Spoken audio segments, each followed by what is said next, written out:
Senhor presidente, caros colegas, hoje eu estou aqui de forma virtual, eu estou em Natal, cumprindo algumas agendas, que aqui é o Agosto Lilás, mês de combate à violência contra a mulher, e nós estamos participando de algumas cerimônias aqui. Eu gostei muito dessa reunião de hoje, dos esclarecimentos, eu fiquei bastante de olho nos dados do Rio Grande do Norte, né, e fiquei surpresa com o avançar, né, em relação à transparência. Eu entrei aqui no site da Transparência Internacional e pude ver que em 21 de maio, né, o Rio Grande do Norte estava numa situação regular de suas prestações de contas, no 21º lugar. No dia 31/7, já está em 17º e já é considerado ótimo. Fico feliz com isso. E o mesmo com o Natal, que eu vi que também tem pelas capitais. São dados importantes, são dados que mostram que os entes estão preocupados principalmente com a questão das prestações de contas, que isso é muito importante. O interessante é ver os instrumentos utilizados, né, para essa avaliação. Eu gostei demais da fala de todos os palestrantes, todos, não teve, cada um abordou um tema diferente, e eu comecei essa minha fala, né, esquecendo de saudar, né, aos colegas que estão presenciais, na presença em nome do nosso presidente Luizinho, da minha amiga Carmen Zanotto, nossa relatora, e dizer que eu estou muito feliz aqui. Uma questão, doutor Luizinho, que o senhor falou muito bem na sua fala sobre a questão da auxílio emergencial. Essa questão do auxílio emergencial, ele coloca em xeque a definição de corrupção. Existe a definição jurídica, existe a definição econômica do que é corrupção. Mas quando a gente traz para o nosso dia a dia, traz para a nossa vida, os nossos atos, as nossas ações, a gente observa que corrupção, infelizmente, para algumas pessoas se torna relativo. A gente observa muito bem isso em relação ao auxílio emergencial, pessoas que não precisam, pessoas que são funcionários públicos, como foi muito bem falado aqui, solicitando no governo, de maneira... A deputada Carmen Zanotto falou assim, foi um erro do sistema? Ou eles foram próprios lá e solicitaram? Deputada, eu creio que sim, teve alguma coisa de sistema, mas assim, a grande maioria foi porque eles quiseram mesmo dar aquele jeitinho de se dar bem num período desse. Isso aí é corrupção. E quando você vai conversar com uma pessoa dessa, ela não se diz corrupta. Corrupto é o político. Corrupto é quem está lá no poder, quem está fazendo as contratações. Mas isso, na cabeça dela, não é corrupção. A corrupção, eu já falei uma vez aqui, ela às vezes torna-se relativa. Enquanto estiver me beneficiando, não é corrupção. Na hora que tira o meu benefício e beneficia a outra, não, já é corrupto. Né? Então, assim, é uma questão cultural, é uma questão de educação.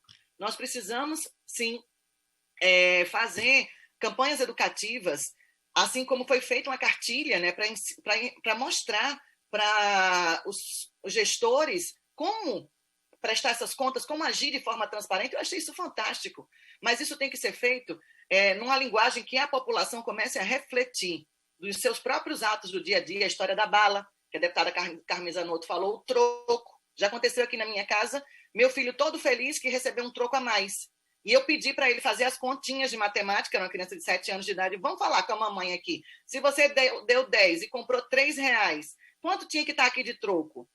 Aí fiz com a mãozinha dele 7, mas aqui tem 9. O que está acontecendo? Oba, ganhei dinheiro. Se ganhou, não. Você vai ter que voltar lá na padaria e devolver, explicar que a moça deu troco demais. E muitas pessoas ficaram rindo de mim. Né? Mas eu ensinei isso ao meu filho até hoje. Ele tem esse cuidado. Isso aí se ensina em casa. Né? O caráter. Uma coisa importante que eu queria abordar aqui, nós falamos muito sobre a fiscalização em cima dos gestores, dos estados, municípios, a União.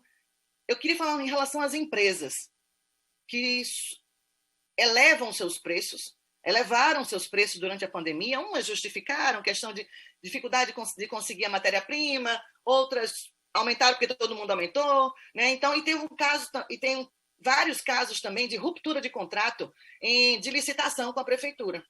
Aqui em Natal, a prefeitura de Natal teve 11 solicitações de ruptura de contrato no período da pandemia. E produtos que eram comprados, vamos supor, por R$ 50 antes da pandemia, estava sendo vendido por tomada de preço por 590. Isso é corrupção também, isso é falha, né, na integridade, no caso de empresas prestadoras de serviço ou produtos, venda de produtos para as prefeituras, órgãos públicos. Tanto é que eu entrei com um projeto de lei, o 3868 de 2020, que essas empresas que prestam serviços ou produtos, vendas, material em si, que tinham licitação antes do período da pandemia e que na pandemia romperam o contrato sem motivo justo, essas empresas elas ficam impossibilitadas de fazer negócio com qualquer órgão público durante 5 anos.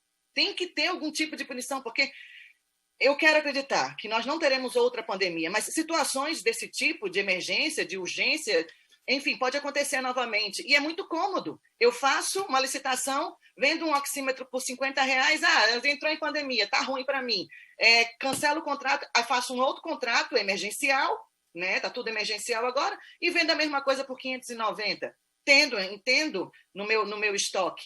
Então, assim, é um outro olhar aqui. É o olhar para essas empresas que também estão fazendo esse tipo de trabalho, onerando, né, o erário, ou então querendo se dar bem num período em cima das prefeituras, em cima dos governos em si, querendo se dar bem num período tão crítico e ruim como esse nós estamos passando, né, o nosso Brasil. Então, eu creio que essas são as minhas considerações. Eu agradeço muito a oportunidade, parabenizo as autoras, né, desse requerimento, um assunto de extrema importância, e que nós precisamos debater cada vez mais aqui nessa casa, essa questão da transparência em todas as esferas. E deixo aqui mais uma vez uma campanha educativa com a população. Que corrupção, a ideia do se dar bem a qualquer custo, né, começa em casa, começa desde pequenininho, e é isso que a gente tem que ensinar a nossos filhos. Eu agradeço a oportunidade e parabenizo o doutor Luizinho mais uma vez, e já estou com saudade de estar aí no presencial.